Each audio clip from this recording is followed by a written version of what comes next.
Okay, all things are ready. Okay, जय हिंद। कैसे हैं साथियों आप सभी लोग? उम्मीद करता हूं मेरे भाई आप सभी स्वस्थ होंगे और मस्त होंगे और बेहतरीन, शानदार, जबरदस्त, जिंदाबाद तरीके से अपनी पढ़ाई कर रहे होंगे। तो मां भारती की संतानों, एक बार फिर से आप सभी का हार्दिक स्वागत है आपके अपने चहेते online education platform Dharma institutions पर। Dharma institutions, working for the nation. चलिए फिर शुरू करते हैं मेरे भाई। आपको पता है ना मेरे भाभी होमगार्ड्स मां भारती की संतानों, यूपी होमगार्ड भर्ती के लिए 100 प्रैक्टिस सेट का यहां पर हमने जो शपथ ली है ना, जो हमने यहाँ पर बेड़ा उठाया है, उसको भैया पार करने में लगे हैं। और इन दिनों क्या है ना, अभी काम बहुत ज़्यादा है तो इसमें मैं अपने हिसाब से चीज़ें कर नहीं पा रहा हूँ। ठीक है, चीज़ें बहुत शानदार यहाँ पर लाने की कोशिश कर रहा हूँ, लेकिन कंटेंट ज़्यादा नहीं हो पा रहा है। कंटेंट जितना आ रहा है उतना सॉलिड है, लेकिन ज़्यादा नहीं आ पा रहा है क्योंकि मैं कोशिश करना चाह रहा हूँ कि आपको एक नहीं, दिन में 2 प्रैक्टिस सेट कम से कम मिलें, जल्दी जल्दी चीज़ें आप तक पहुँचें।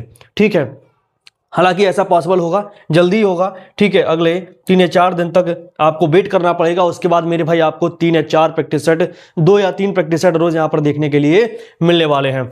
ठीक है, बार बार कह रहा हूं, चीजें छोड़नी नहीं है, लगातार स्किप नहीं करनी है, लगातार बने रहना है। भले मैं आपके लिए 5 सवाल लाऊं, लेकिन सवाल रोज ला रहा हूं और रोज लाऊंगा। ठीक है, तो इसके लिए मुझे क्या बोलना है? मुझके लिए बोलना है कि भैया आप इनकी जो PDF ना, उसको बिल्कुल भी चाहकर भी ना भूलिए। 8864963391। ठीक है, हमारा ये जो नंबर है ना, इसके थ्रू आप हमसे जुड़ जाइए, आपको PDFs सब कुछ फ्री मिल जाएगी। जल्दी आपके लिए टेलीग्राम ग्रुप बना देंगे, आप वहां उसको भी ज्वाइन कर सकते हैं और इसके थ्रू आपको PDFs मिलती रहेंगी मेरे भैया। PDFs का लेना बहुत जरूरी, क्योंकि आपको इनसे क्वेश्चन जो मिल जाएंगे ना, बार बार वीडियो नहीं देखनी पड़ेगी, आप सीधे वहीं से रिवाइज कर सकते हैं।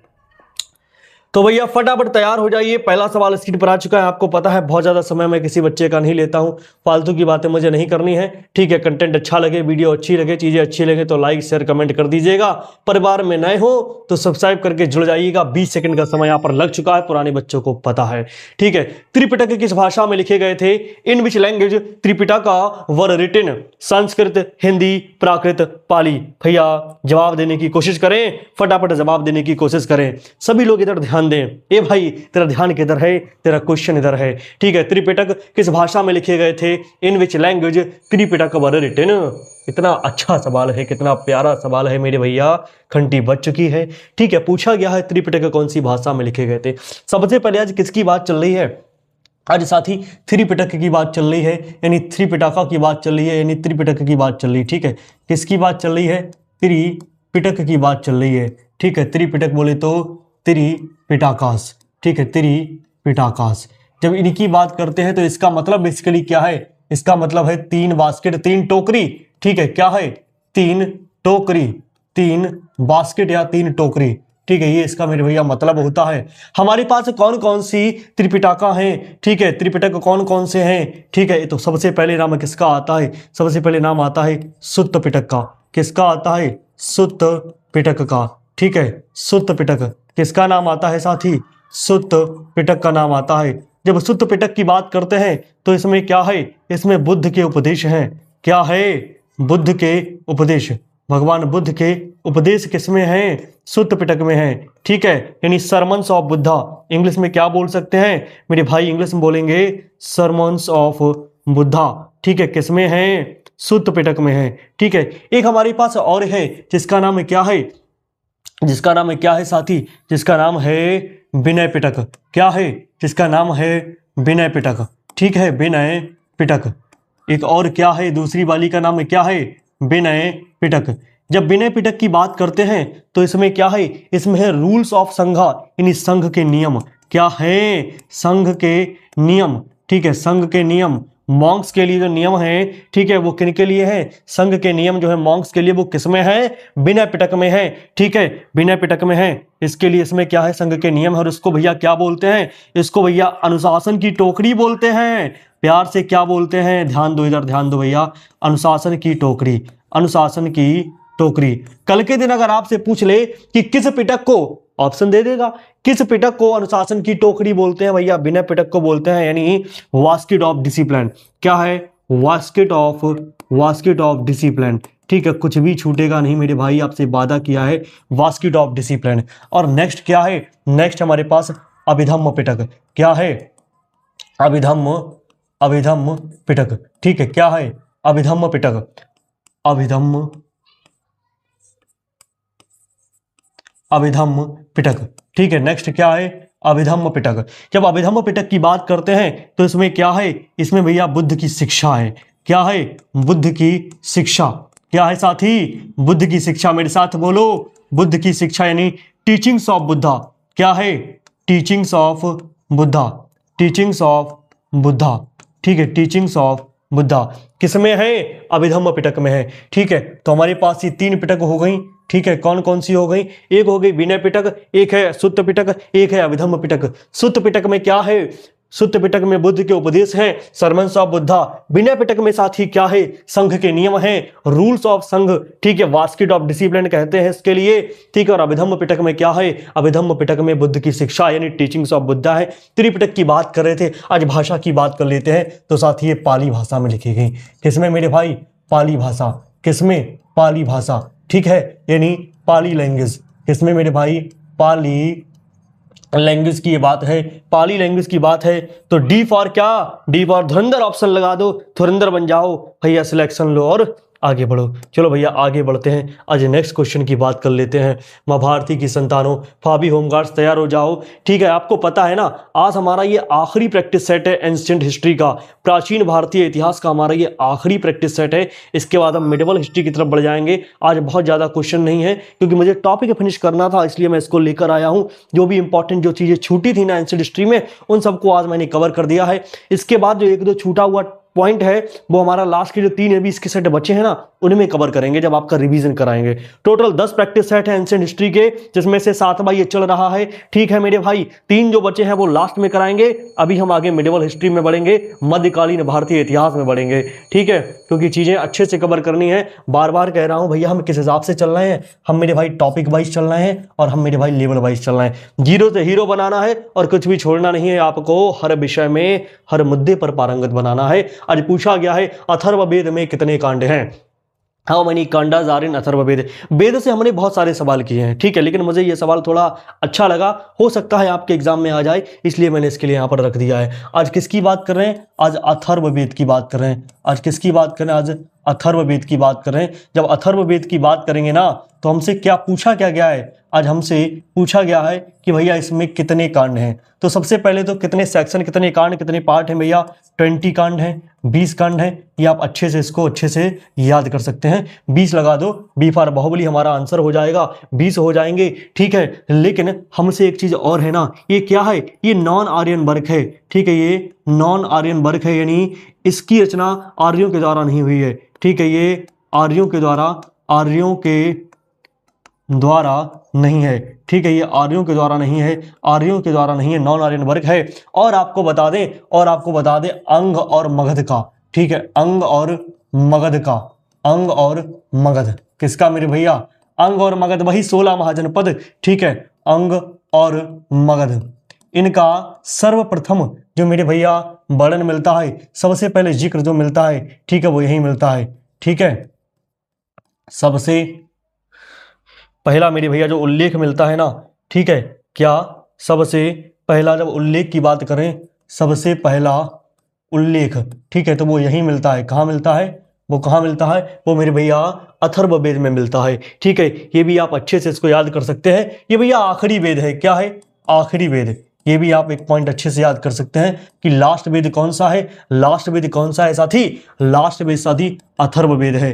कि लास्ट वेद साथी अथर्ववेद है, ये भी आपको अच्छे से याद कर लेना है। आगे बढ़ते हैं, आज हमसे क्या पूछा गया है, आज के दिन हमसे पूछा गया है कि निम्नलिखित में से कौन सा जैन धर्म से संबंधित नहीं है। ठीक है, किताबें हमने बहुत अच्छे से कर रखी हैं, कई बार मैंने आपको इस किताबों से क्वेश्चन कराया है, लेकिन 1-2 जो किताबें छूटी थी ना, वो आज हमने यहाँ पर लपेट दी, क्योंकि जैन धर्म से किताबें बहुत अच्छे से पूछी जाती हैं। आज मेरे भाई आगे बढ़ते हैं, इस नंबर को अच्छे से नोट डाउन कीजिए, हमसे जुड़ जाइए आप, आपको बहुत कुछ यहाँ पर फ्री मिलने वाला है। निम्नलिखित में से कौन सा जैन धर्म से संबंधित नहीं है, which among the following is not related with Jainism. क्या लगा, इंग्लिश मजा आया ना। ठीक है, कामसूत्रा, कल्पसूत्रा, थेरावली, परिशिष्ट परवाण। आज के दिन हमसे अगर ये सवाल पूछ लिया जाए तो इसमें क्या गलती है, गलती तो आपकी होगी अगर आपने इसको याद नहीं किया। ठीक है, अच्छा सवाल है। क्या है, सबसे पहली बात, कौन नहीं है भैया, जब कल्पसूत्र की बात करते हैं तो भद्रभाव इसके लेखक हैं। कौन है, भद्रबाहु। ठीक है, भद्रबाहु इसके लेखक हैं। और ये जैन धर्म से संबंधित है क्या? ये जैन धर्म से संबंधित है क्या? जी बिल्कुल है। ठीक है, थेरावली, थेरावली के लेखक का नाम क्या है? मेरुतुंगा। क्या है? मेरुतुंगा। ठीक है, क्या ये जैन धर्म से संबंधित है क्या? जी बिल्कुल है। ठीक है, आज के धर्म से परिशिष्ट प्रमाण की बात करी है, जिसके लेखक है हेमचंद्र। ठीक है, जिसके लेखक कौन है? इसके लेखक हैं हेमचंद्र। परिशिष्ट प्रमाण भाई हेमचंद्र। ठीक है, और भैया क्या ये जैन धर्म से रिलेटेड है? ये बिल्कुल है। आज कामसूत्र जो ऑप्शन में दिया है, ये वात्स्यायन जी की पुस्तक है। किसकी है? वात्स्यायन। ठीक है, वात्स्यायन जी की पुस्तक है। ठीक है, वात्स्यायन। ठीक है, वात्स्यायन जी की पुस्तक है। और मेरे भैया ये जैन धर्म से संबंधित नहीं है। ठीक है, तो मेरे भैया इन 3 पुस्तकों को आप अच्छे से याद कर लो, ये आपके काम की पुस्तकें हैं, क्योंकि जैन धर्म से मैंने इंपॉर्टेंट पुस्तकें यहां पर निकाल के रखी हैं। ठीक है, आपको अच्छे से याद करना है। एक पुस्तक और है, कथा रत्नाकरा, वो भी जैन धर्म से संबंधित है, उसको भी आप अच्छे से याद कर सकते हो। तो भैया आगे बढ़ते हैं। आज क्या पूछा गया है? आज पूछा गया है प्रथम बौद्ध संगति किस वर्ष हुई थी? क्या है? In which year first Buddhist council take place. ठीक है, देखो मेरे भाई अच्छे से यहाँ पर पढ़ाई कीजिए। मैं आपके लिए टॉपिक वाइज, लेवल वाइज चीज़ ला रहा हूँ। जो चीज़ स्किप हो रही है उसको मैं बार बार करा रहा हूँ, कुछ भी छोड़ नहीं रहा हूँ। रिसोर्सेज से क्वेश्चन बनता है। प्राचीन भारत में 2 ही तो चीज़ें काम की हैं। ठीक है, कि मौर्य साम्राज्य और एक गुप्त साम्राज्य, और इसके अलावा ये रिसोर्सेज। ये 3 चीज़ें आपको बहुत शानदार तरीके से पढ़नी है, और इन्हीं से क्वेश्चन पक्का मिलने वाला है। ठीक है, तो आज हमसे क्या पूछा गया है? In which year first Buddhist council take place. ठीक है माफ कीजिएगा, प्रथम बौद्ध संगति किस वर्ष हुई थी? इस तरीके से हमसे पूछा गया है। क्या भैया, प्रथम बौद्ध संगति किस वर्ष हुई थी? ये हमसे पूछा गया है। तो सबसे पहले बात कर लेते हैं, ये 383 में क्या हुआ था? 383 में तो सेकंड बुद्धिस्ट काउंसिल हुई थी। ठीक है, सेकंड बुद्धिस्ट काउंसिल। सेकंड, एक मिनट रुको जरा, इसको अच्छे से कर लेते हैं। पूछा गया है हमसे कि भैया प्रथम बौद्ध संगति कब हुई थी, ये पूछा गया है ना। हाँ, प्रथम। ठीक है, तो 383 की जब बात करेंगे तो 383 मेरे भैया सेकंड बुद्धिस्ट काउंसिल। कौन सी मेरे भैया? Second Buddhist council. ये कब हुई थी? ये मेरे भैया 383 में हुई थी। ठीक है, 246 की बात कर लें, 250 ईसा पूर्व के आसपास। ठीक है, कहीं कहीं 246 मिलता है, कहीं 247 भी मिलता है। बेसिकली ये 250 ईसा पूर्व के आसपास की कहानी है, जब मेरे भैया तीसरी बुद्धिस्ट काउंसिल होती है। क्या मेरे भैया? Third Buddhist council. Third Buddhist council. ठीक है, और चौथी की बात कर लें तो कहीं कहीं 72 और कहीं कहीं सन 100 भी यहां पर देखने के लिए मिलता है। ठीक है, इसके आसपास की एक कहानी है, जब मेरे भैया फोर्थ बुद्धिस्ट काउंसिल होती है। क्या होती है?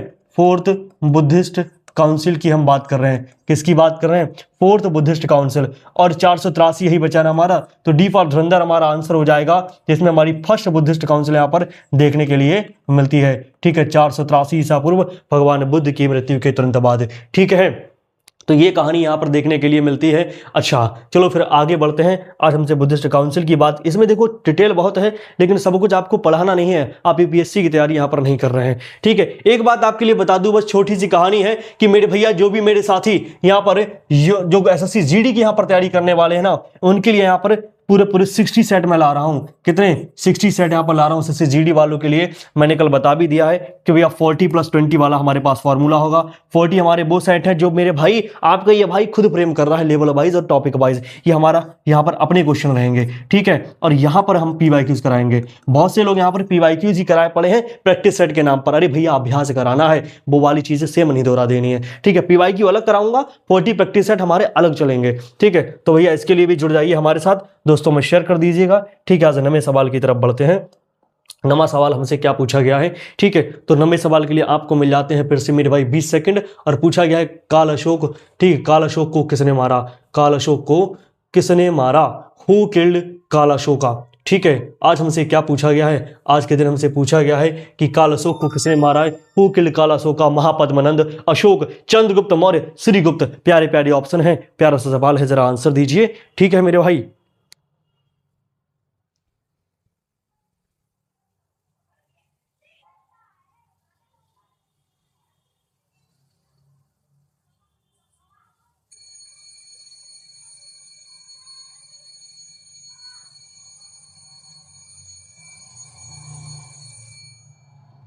हाँ भाई, ठीक है। काल अशोक को किसने मारा? हु किल्ड काल अशोका? महापद्मनंद, अशोक, चंद्रगुप्त मौर्य, श्रीगुप्त। ठीक है, जब आपके सामने ऐसे यहाँ पर ऑप्शन हो जाएं, ये श्रीगुप्त कौन है? ये श्रीगुप्त वही हैं जो गुप्त साम्राज्य के संस्थापक बोले जाते हैं। ठीक है, गुप्त साम्राज्य के संस्थापक। ठीक है, कौन मेरे भैया? श्रीगुप्ता was the founder of the Gupta dynasty. ठीक, चंद्रगुप्त मौर्य ये मेरे भैया मौर्य साम्राज्य के संस्थापक हैं क्या? ठीक है, सुनने में तो पढ़ने में तो लग रहा है ना कि मौर्य साम्राज्य के यहाँ पर ये कौन है? संस्थापक हैं। ये भी आपको अच्छे से याद रखना है। अशोक, अशोक मौर्य साम्राज्य का एक महान यहाँ पर क्या है? शासक है, अशोका द ग्रेट। ठीक है, धम्म की पॉलिसी इसने लाई थी, कलिंग युद्ध इसने जीता था। ठीक है, ये वही अशोक है जिसको मेरे भैया महान अशोक के नाम से जानते हैं। और फाइनली हमारे पास क्या बचता है? महापद्मनंद। ठीक है, तो महापद्मनंद ने मेरे भैया काल अशोक को मारा और नंद वंश की यहाँ पर स्थापना कर दी। किसकी कर दी? नंद वंश की यहाँ पर स्थापना कर दी। मैं आपके लिए एक बात और बता दूं, ये काल अशोक वही है जिसको हम मेरे भैया काकवर्ण भी बोलते हैं। क्या बोलते हैं? काकवर्ण काल अशोक। क्या बोलते हैं? काकवर्ण काल अशोक। ठीक है, और मेरे भैया इसी के टाइम पे दूसरी बुद्ध संगति हुई थी, सेकंड बुद्धिस्ट काउंसिल कहाँ हुई थी? वैशाली में, इसी के टाइम पे हुई थी। और मेरे भैया वैशाली से पाटलिपुत्र राजधानी भी इसने कर दी थी। क्या कर दिया था? वैशाली से पाटलिपुत्र, वैशाली से पाटलिपुत्र राजधानी भी किसने कर दी थी? काल अशोक ने कर दी थी। ये भी आपको याद रखना है। ठीक है, राजधानी क्या मेरे भैया? राजधानी जो थी वो वैशाली से पाटलिपुत्र कर दी थी किसने? काल अशोक ने। आगे बढ़ते हैं, आज हमसे क्या पूछा गया है? आज हमसे पूछा गया है कि मौर्य साम्राज्य कितने प्रांतों में विभाजित था। ठीक है, क्या पूछा गया है? कितने प्रांतों में यहाँ पर विभाजित था। आगे बढ़ते हैं भैया, 20 सेकंड का आपके लिए टाइम देते हैं और सवाल बड़ा प्यारा है, बड़ा न्यारा है। Mauryan empire was divided into how many provinces? 1, 2, 3 and 4। 1, 2, 3 या 4। ठीक है, पूछा गया है मौर्य साम्राज्य कितने प्रांतों में विभाजित था। चलो यहाँ पर सवाल का जवाब दीजिए। ठीक है, शानदार सा सवाल है। इसका जवाब की जब बात करते हैं ना, इसके मेरे भैया जवाब की जब बात करते हैं, तो जब हम जवाब की बात करेंगे तो मैं आपके लिए बता दूं कि जब कितने प्रांतों में विभाजित था, तो इसका जवाब तो हर जगह 4 ही मिलता है। लेकिन 4 प्रांतों के नाम में कई दफा थोड़ा बहुत इधर उधर हो जाता है। सबसे पहले जब हम बात करते हैं किसकी मेरे भैया? 4 प्रांतों की बात करते हैं। किसकी बात करते हैं? 4 प्रांतों की। कौन से वो प्रांत हैं? ठीक है, तो एक क्या है? एक है उत्तरापथ। क्या है? एक है उत्तरापथ। ठीक है, एक क्या है? एक है उत्तरापथ। उत्तरापथ की राजधानी क्या है? उत्तरापथ की राजधानी है तक्षशिला। क्या है? तक्षशिला। ठीक है, ये क्या है? उत्तरापथ। एक क्या है? एक है दक्षिणापथ। क्या है? एक है साथी दक्षिणापथ। दक्षिणापथ, दक्षिणापथ की राजधानी है सुवर्णगिरी। क्या है? सुवर्णगिरी। दक्षिणापथ की राजधानी है सुवर्णगिरी। और एक हमारे पास हो जाएगा क्या? एक हमारे पास हो जाएगा पूर्व। ठीक है, क्या हो जाएगा? पूर्व। और पूर्व की राजधानी क्या है? पूर्व की राजधानी है तोसाली। क्या हो जाएगी? तोसाली। ठीक से क्या पूछा गया है? Which among the following was not in 9 jewels of Ujjain? ठीक है, उज्जैन के नवरत्नों में से इनमें से कौन नहीं था? ठीक है, उज्जैन के नवरत्नों में से इसमें से कौन नहीं था? जब उज्जैन की बात करते हैं तो महाराज विक्रमादित्य की बात करते हैं। ठीक है, किसकी बात करते हैं? महाराज विक्रमादित्य, चंद्रगुप्त सेकंड जिसे विक्रमादित्य भी कहते हैं, उन्हीं के दरबार के आज नवरत्नों की बात चल रही है। किसकी बात चल रही है? आज नवरत्नों की बात चल रही है। Which among the following was not in 9 jewels of Ujjain? निम्नलिखित में से कौन सा उज्जैन के नवरत्नों में से नहीं था? ठीक है, कहापनका, घटकारापरा, बरारुचि एंड तुलसीदास। ठीक है, कहापनका, घटकारापरा, बरारुचि एंड तुलसीदास। ठीक है, आंसर क्या हो जाएगा? आंसर मेरे भैया हो जाएगा इसका क्या? D for Tulsidas. क्या? D for Tulsidas. ठीक है, अच्छे से आपको याद कर लेना है। तुलसीदास ये वही हैं जिन्होंने श्री रामचरितमानस की यहाँ पर रचना करी अवधी भाषा में। ठीक है, 9 ज्वेल्स की बात कर रहे हैं तो इसमें कहापनका है, घटकारापरा है, बरारुचि है। 2 नाम आप और अच्छे से याद कर लो। एक मेरे भैया याद कर लो आप, एक मेरे भैया याद कर लो आप कालिदास का नाम। ठीक है, किसका नाम याद कर लो? एक मेरे भैया आप कालिदास का नाम याद कर लो अच्छे से। ठीक है, कालिदास का नाम अच्छे से याद कर लो, ये भी मेरे भैया बहुत पूछा जाता है। और ठीक है, और एक मेरे भैया शंकु का नाम याद कर लो। ठीक है, शंकु, ये भी मेरे भैया नवरत्नों में से एक थे। ये 2 नाम आपको और अच्छे से यहाँ पर याद कर लेने हैं। तो मेरे भैया आज के सवालों को यहाँ पर रोककर हम प्राचीन भारत के इतिहास को यहीं पर निपटाते हैं, यहीं पर समेटते हैं। और मेरे भैया कल से हम मध्य भारत की तरफ बढ़ेंगे, मध्य भारतीय इतिहास की तरफ बढ़ेंगे, जिसमें आपके लिए शानदार प्रश्नों का संग्रह देखने के लिए मिलेगा। तो मेरे भाभी होमगार्ड्स जुड़ जाइए हमारे साथ, चीज़ों को लाइक कीजिए, शेयर कीजिए, कमेंट कीजिए। और अगर आप नए हैं परिवार में हमारे, जुड़ जाइए, चैनल को सब्सक्राइब कीजिए, क्योंकि आपको इसी तरीके से शानदार तरीके से जीके जीएस का कंटेंट यहाँ पर मिलता रहेगा। तो हमेशा की तरह कमेंट बॉक्स में लिख दो, भारत माता की जय।